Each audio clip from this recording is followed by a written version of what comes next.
Welcome to the Slop Temple. We pray this video helps.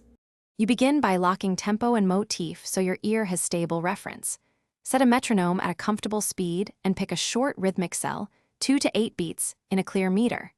Tap and count aloud until you can clap it without hesitation. Once done, play the motif while you follow with notation software or staff paper. This trains mapping between sound and symbol. Make sure to avoid overcomplicating. Start simple so patterns reveal themselves quickly. Now you deepen listening by breaking the phrase into manageable chunks.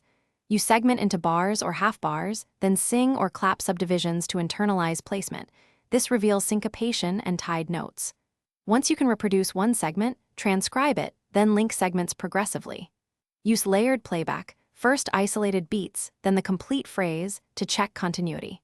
Also mark accents and rests visually so you see rhythmic stress. Make sure to repeat slowly and finish by verifying accuracy measure by measure.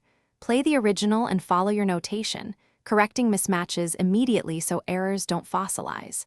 Then practice difficult measures repeatedly at a reduced tempo and reintroduce tempo increases incrementally. If you still struggle, record yourself clapping or vocalizing the rhythm and compare. You'll hear subtle timing errors you missed. One troubleshooting tip: when phrasing feels off, simplify to subdivisions and reconstruct the metric grid. This usually exposes the mistake and fixes it fast. Thanks for watching. Consider subscribing if we helped you.